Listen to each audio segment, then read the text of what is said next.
ऊपर अमीर सास, नीचे गरीब काली बहू। ज्वाला अपने बेटे और बहू के साथ रहती थी। ज्वाला की बहू मीना बहुत काली और गरीब थी, इसलिए ज्वाला उसे पसंद नहीं करती थी। बहू, बहू, अरे ओ काली बहू। जी माँ जी। खाना बनाने का होश नहीं है तुझे? अरे काली माई, अपनी ससुराल की जिम्मेदारियों को तो ठीक से निभाया कर। ना जाने तेरे ससुर को तुझ में क्या दिखाई दिया था जो वो तुझे ले आए। ज्वाला ने बिना बात ही मीना को बहुत सुनाया। मीना बेचारी चुपचाप उसकी बातों को सुन रही थी। मीना का हमदर्द उस घर में बस उसका ससुर ही था, लेकिन वो भी काम से शहर से बाहर गया हुआ था। सासू माँ, आप मुझसे इतना चिढ़ती क्यों हैं? क्या गरीब या काले रंग का होना खता है? अच्छा, तो अब तू मुझसे जुबान चलाएगी? बोल। रुक जा, मैं अभी गौरव को बुलाती हूँ। ज्वाला अंदर ही अंदर मीना की वजह से जल रही थी। उसने छोटी सी ही बात पर गौरव को फोन मिला दिया। क्या हुआ माँ? अब क्या ही बताऊं बेटा, तेरी पत्नी ने तो मेरा जीना मुश्किल करके रख दिया है। ये हमेशा मुझसे लड़ती और जुबान चलाती रहती है। तुम्हारी ये मजाल मीना कि तुम मेरी माँ से जुबान चलाओ। अरे मुझे खुद से और भी ज्यादा नफरत करने पर क्यों मजबूर कर रही हो? एक तो पहले ही तुम इतनी काली हो, इसलिए मुझे तुम पसंद बिल्कुल नहीं हो। ऊपर से तुम मेरी माँ से ऐसे जुबान लड़ाओगी? गौरव जी। बस, मुझे तुम्हारी कोई सफाई नहीं सुननी है। आज से मैं ये फैसला करता हूँ, माँ आप ऊपर वाले कमरे में रहोगी और तुम काली मीना, तुम नीचे वाले कमरे में रहना, समझी? ज्वाला मन ही मन खुश होने लगी। ज्वाला ने बेचारी मीना को उसी के पति की नजरों में बहुत बुरा बना दिया था। चल चल काली माई, अब तू अपना सामान नीचे ले आ। वैसे भी मेरा तो तुझे देख देख कर जी सा मचला जा रहा है। ऊपर जाकर थोड़ी ठंडी हवा लूंगी। बेचारी मीना आंखों में पानी लिए अपना सारा सामान ऊपर से नीचे ले आई। मीना को नीचे रहते हुए लगभग 1 महीना बीत चुका था और उसे बहुत ही परेशानियों का सामना करना पड़ रहा था। मेरे कपड़े तो धुल गए हैं, अभी ने फैला आती हूँ। वैसे तो माँ मुझे कभी भी ऊपर कपड़े सुखाने नहीं देती है, लेकिन फिर भी कोशिश करती हूँ। मीना टब भरकर कपड़े ऊपर ले जाने लगी कि तभी अरे काली कलूटी, अपने मनहूस कदम लेकर कहाँ घुसी चली आ रही है? वो माँ, मैं कपड़े फैलाने। 1 महीना हो चुका है तुझे नीचे रहते हुए, लेकिन फिर भी तेरे कोई बात शायद समझ ही नहीं आती है। माँ जी, उसमें गौरव जी के कपड़े हैं जो सूखने जरूरी है। प्लीज मुझे सिर्फ उनके कपड़े छत पर फैलाने दीजिए। तेरे बात समझ में नहीं आती है क्या? ज्वाला ने मीना के हाथों से कपड़ों से भरे टब को छीन लिया और उसे नीचे गिरा दिया। मीना के सारे धोए हुए कपड़े फिर से मैले हो गए। माँ, ये आपने क्या किया? दिखता नहीं है क्या जो पूछ रही है? चल अब निकल यहाँ से। बेचारी मीना दुखी होकर लौट आई और उसे दोबारा से सभी कपड़ों को धोना पड़ा। इसी तरह से रोज दिन बीत रहे थे। ज्वाला ऊपर रहते हुए भी मीना को चैन से नहीं रहने देती थी। एक दिन बहुत जोरों की बारिश आई और नीचे के पूरे घर में पानी ही पानी भर गया। अरे नहीं, अब मैं क्या करूं? पानी इतना ज्यादा था कि मीना की आधी टांगे उसके अंदर डूब रही थी। ज्यादा तेज बारिश की वजह से आसपास के नाले भर गए थे और उन्हीं का पानी इकट्ठा होकर मीना के घर में आ चुका था। क्या मुझे मम्मी जी से मदद मांगनी चाहिए? रहने देती हूँ, कोई फायदा नहीं है। बेचारी मीना अपने बेड पर बैठ गई और बारिश के रुक जाने पर पानी के उतरने का इंतजार करने लगी। हे भगवान, ये सारी मुसीबतें एक साथ ही क्यों आती है? मीना ने घंटों ऐसे इंतजार किया, लेकिन ज्वाला ने उसे एक बार भी ऊपर आने को नहीं बोला। शाम तक बारिश का पानी उतरा और फिर मीना सफाई करके खाना बनाने लग गई थी। मीना बस खाना बनाने ही गई थी कि तभी गौरव घर आ गया। मीना, जल्दी से खाना लगा दो। वो गौरव जी, अभी खाना तैयार नहीं है। क्या तुम सारा दिन करती क्या हो? नीचे से ऐसी आवाजें सुनकर ज्वाला के कान खड़े हो गए और मसाला मारने के लिए वो जाल से चिल्लाकर बोली। अरे बेटा, तेरी पत्नी सारा दिन बस बिस्तर पर पड़ी हुई थी। मीना, क्या सच बोल रही है माँ? मेरे समझ नहीं आता कि मेरे बाबा को तुम्हारे अंदर कौन सी अच्छाई नजर आई थी। मेरी बात सुनिए गौरव जी। मुझे कुछ नहीं सुनना है, मैं जा रहा हूँ बाहर खाना खाने। गौरव गुस्से में वहां से चला गया। मीना बेचारी बहुत दुखी थी और ज्वाला ऊपर चाय की चुस्कियां लेते हुए इस सारे मंजर का मजा ले रही थी। काली माई, तुझे अगर मैंने मेरे बेटे की जिंदगी से दफा न कर दिया तो मेरा नाम भी ज्वाला नहीं। इसी तरह से समय बीत रहा था। ज्वाला गौरव के मन में मीना को लेकर बहुत सारी गलतफहमियां और झूठी बातें भर चुकी थी, जिसकी वजह से गौरव भी मीना को बहुत बुरी और गलत समझने लग गया था। वो हमेशा मीना से लड़ता और उसे बुरा भला बोलता था। तुम ना जाने मेरी जिंदगी में क्यों आ गई हो। ना तो तुम मेरी माँ को चैन से जीने देती हो और ना ही मुझे। गौरव जी, माँ झूठ बोलती है, मेरा यकीन कीजिए। हाँ, सभी झूठे हैं, बस एक तुम ही तो सच्ची हो, है ना। गौरव इसी तरह से रोज मीना से लड़ाइयाँ करता रहता था। एक दिन गौरव काम से थोड़ा जल्दी आ गया और वो बस घर आ ही रहा था कि तभी उसने दरवाजे पर रुककर कुछ देखा। मीना बेचारी घर की सफाई कर रही थी कि तभी ज्वाला ने ऊपर जाल में से अपना सारा कचरा मीना के आंगन में फैला दिया था। ये आपने क्या किया? चल चल साफ कर इसे, मुझसे जुबान मत चला, समझी? वरना आज भी मुझे तेरे घर में लड़ाई करवाने में समय नहीं लगेगा। बेचारी मीना दुखी हो गई और अपने होठों को सिलकर उस कचरे को साफ करने लगी। वैसे अपने बेटे के दिमाग में मैंने तेरे लिए काफी नफरत तो भर ही दिया है। बस कुछ दिनों की ही बात और है। अगर एक बार भी मैंने उसे तेरे बारे में कुछ बता दिया ना, तो वो तुझे इस घर में हरगिज नहीं रहने देगा, समझी? बस मैं ही तेरे ऊपर रहम कर रही हूँ। ज्वाला बन बन कर ये बातें बोलने लगी, लेकिन बेचारी मीना आंखों में आंसू लिए बिल्कुल चुप थी। अरे काली, क्या हुआ? मुंह में दही जमा ली है क्या? चल, जो भी हो, मेरे लिए एक कप बढ़िया सी चाय बना कर ला। ज्वाला ऊपर से ही मीना पर हुक्म चला रही थी। मीना ने उसकी बातें सुनी और खामोशी से चाय बनाने लगी कि तभी, अरे आप कब आए? तुम क्या करने जा रही हो? कुछ नहीं, मैं बस माँ के लिए चाय। तुम्हें कुछ भी करने की जरूरत नहीं। क्या? मैंने सब सुन लिया है, मुझे माफ कर दो मीना। मैं तुम्हारे बारे में बहुत गलत था।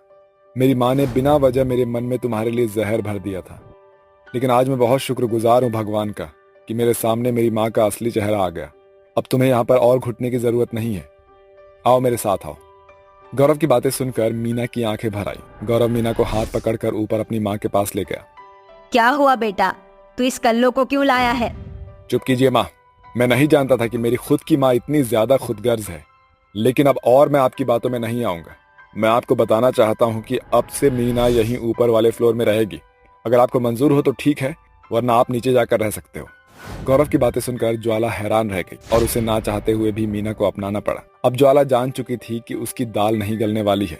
कुछ दिनों तक मीना के साथ प्यार से रहने पर ज्वाला को भी उसका बर्ताव पसंद आने लगा और इसी तरह से सभी लोग खुशी खुशी रहने लगे। अनीता नाम की गरीब बुढ़िया एक मिल में काम करती थी। सुबह से शाम तक भारी डिब्बों को उठाकर इधर से उधर रखती थी। वो एक भारी डिब्बों को कुली वाले ठेले से ले जा रही थी कि दीवार की टक्कर से सारा सामान गिर जाता है और ये देखकर उसका सेठ गंभीर कहता है, अरे अनीता, ये तुम कैसी बात कर रही हो? अगर इसके अंदर के सामान का नुकसान हुआ ना, तो तुम्हारी पगार से काट कर यहाँ से निकाल दूंगा तुम्हें। नहीं नहीं सेठ जी, मुझे माफ कर दीजिए, गलती से हो गया। मुझे नौकरी से मत निकालना आप। मुझे इस वक्त पैसों की बहुत जरूरत है। मुझे अपनी बेटी पल्लवी की शादी करनी है। मैं आपके आगे हाथ जोड़ती हूँ सेठ जी, दोबारा ऐसी गुस्ताखी नहीं होगी। ठीक है, जल्दी से इसे समेटो, ट्रक आ गया है। जी सेठ जी। शुक्र है सेठ जी ने माफ कर दिया, वरना मैं अपनी बेटी की शादी करने के लिए पैसे कैसे जुटाती, कहाँ जाती? इस उम्र में कौन काम देता मुझे? अब की बार सारा काम ध्यान से करूंगी। फिर अनीता सामान समेटकर काम करने लगती है। शाम के 7 बज जाते हैं। अनीता काफी थक जाती है। वो जैसे ही घर जाने वाली होती है तो अपनी सहेली अमृता से कहती है, अरे अमृता, क्या हुआ तुझे? काम नहीं किया? तेरे डिब्बे अभी तक यहीं हैं। लास्ट ट्रक जाने वाला है। अगर सामान नहीं रख पाई तो गड़बड़ हो जाएगी। कोशिश तो कर रही हूँ अनीता, लेकिन मेरे हाथ में चोट लग गई है, जिस वजह से मैं काम नहीं कर पा रही। घर पर मेरा बेटा और बेटी इंतजार कर रहे होंगे। तू चिंता मत कर, मैं तेरा काम जल्दी खत्म करवा देती हूँ। फिर थकी हुई अनीता अमृता के काम को भी जल्दी जल्दी सामान को ट्रक में रखवाती है। फिर एक एक करके सारे मजदूर वहां से चले जाते हैं और अनीता अमृता का काम भी हो जाता है और दोनों अपने अपने घर चले जाते हैं। इतने में अनीता की बेटी पल्लवी भी खाना बनाकर रख लेती है और दरवाजे पर तकती रहती है। आज माँ कहाँ रह गई? 9 बजने वाले हैं। कहीं माँ मुसीबत में तो नहीं है?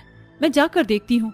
पल्लवी जैसे ही चप्पल पहनकर दरवाजे के बाहर आती है, इतने में उसकी माँ अनीता आ जाती है और वो जोर से गले लग जाती है। आप आ गई? पता है मैं कितना परेशान हो गई थी कि अभी तक आप नहीं आई हो। अच्छा हुआ, अब आप आइए, खाना खा लीजिए, कब से भूखी हैं। अरे मेरी गुड़िया रानी, मेरी इतनी चिंता मत किया कर, ठीक हूँ मैं। अमृता को मेरी मदद चाहिए थी तो उसी का काम करवाते हुए बस मुझे लेट हो गया। अच्छा। कुछ देर बाद दोनों माँ बेटी एक साथ खाना खाती हैं। फिर पल्लवी कहती है, इस उम्र में इतना काम क्यों करती हो? मुझे करने दीजिए। आपने मुझे पढ़ाया लिखाया भी है, मुझे अच्छा नहीं लगता। मैं आपको अभी भी परेशान ही करती हूँ। अरे अरे बेटा, ऐसा नहीं कहते। मैं जो भी कर रही हूँ तेरे लिए कर रही हूँ। आखिर तेरी शादी मुझे बहुत अच्छे से जो करवानी है। तेरी शादी में कोई भी कमी नहीं करना चाहती और तुझे काम इसलिए नहीं करने दे रही क्योंकि तेरा ब्याह होने वाला है। मैंने पंडित जी से एक लड़के के लिए बात की है। अच्छा नहीं लगता कुंवारी लड़की कमाने जाए। माँ, ये सब पुरानी बातें हैं। आजकल सब लड़कियां काम करती हैं। हाँ हाँ, पता है मुझे। अगले दिन अनीता फैक्ट्री में जाने से पहले पंडित जी से अपनी बेटी के रिश्ते की बात करती है। पंडित जी, क्या हुआ? जो आपने लड़का बताया था उसके घर वाले राजी हैं? वैसे तो मेरा दिल नहीं कर रहा अपनी बेटी को गांव से शहर भेजने का, पर ये उसके भविष्य के लिए अच्छा है। अरे अनीता बहन, तुम चिंता मत करो। तुम्हारी बेटी को बहुत अच्छा ससुराल मिलेगा। वसुंधरा जी और उनके बेटे हितेश को मैं अच्छे से जानता हूँ। बहुत अच्छे हैं। शादी के लिए मान गए हैं वो। कल वो आपकी बेटी का रिश्ता मांगने आ रहे हैं। पंडित जी, सच? ये तो बहुत अच्छी खबर दी आपने। अच्छा, अब मैं चलती हूँ। फिर अनीता मेहनत करके फैक्ट्री में काम करती है। अगले दिन वसुंधरा अपने बेटे को लेकर अनीता के घर पहुँचती है, जहाँ वसुंधरा पल्लवी को शगुन की चुन्नी उड़ाती है। दोनों परिवार में शादी की तारीख तय हो जाती है। अच्छा अनीता बहन, आपको परेशान होने की कोई जरूरत नहीं है। शादी बहुत धूमधाम से होगी। आएंगे हम बारात लेकर। अब वसुंधरा जी, आपने जो कहा मैं उसका सम्मान करती हूँ, लेकिन मैं अपनी बेटी की शादी करने में कोई कसर नहीं छोड़ूंगी। जैसी आपकी इच्छा समधन जी। फिर 1 महीने तक बहुत अच्छे से वो काम करती है और अपने जेवर को गलाकर अपनी बेटी के लिए नए जेवर बनवा लेती है और कुछ पैसे डालकर नए जेवर साड़ी ले आती है। वहीं शादी के दिन नजदीक थे और पल्लवी के हाथों में हितेश के नाम की मेहंदी लग रही थी।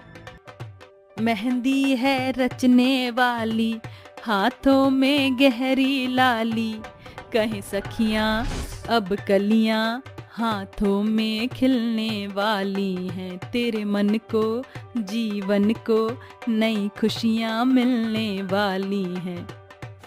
आपको छोड़कर जाने का बिल्कुल मन नहीं कर रहा। अरे पागल, हर लड़की को अपना बाबुल छोड़कर कभी ना कभी तो जाना पड़ता है। तू बहुत खुश रहेगी। अब देख कितनी अच्छी मेहंदी रची है। 2 दिन में पल्लवी के हल्दी की रस्म भी हो जाती है और अनीता ने अगले दिन अपने घर के बाहर छोटा मोटा टेंट लगवाकर शादी की सजावट करवाई थी।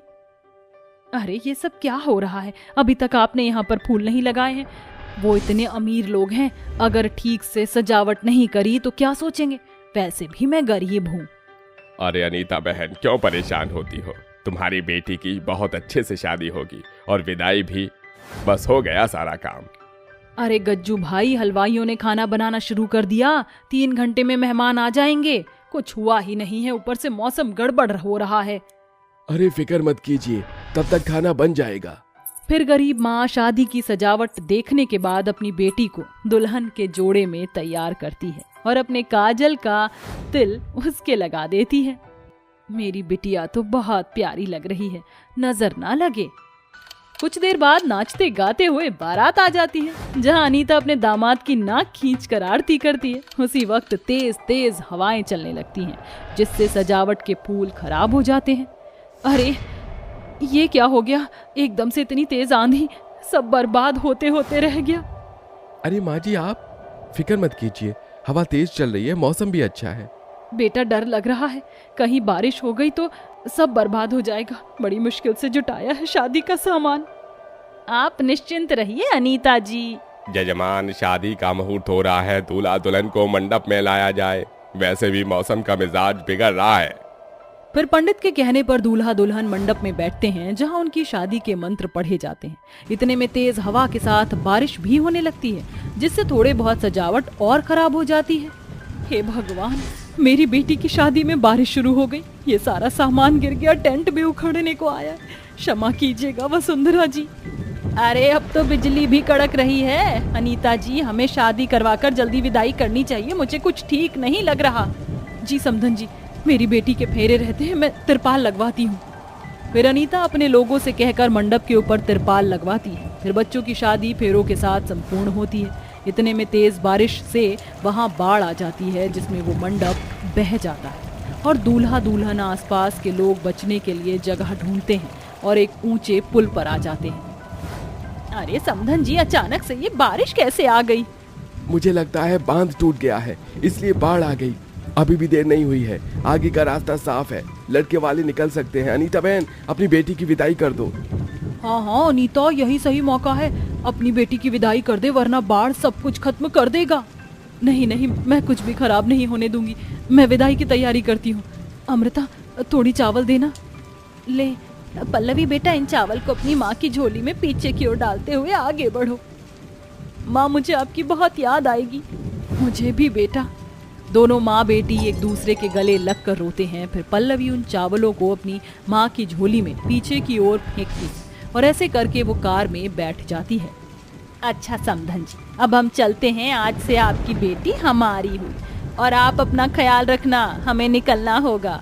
फिर वसुंधरा और उसके बहू बेटे कार में बैठकर पुल की ओर से रवाना हो जाते हैं और बचे हुए लोग भी अपनी जान बचाकर भागते हैं। इस तरह एक गरीब माँ अपनी बेटी की बाढ़ में नम आंखों से विदाई कर देती है, जहाँ ससुराल पहुंचकर उसकी बेटी खुशी खुशी रहने लगती है।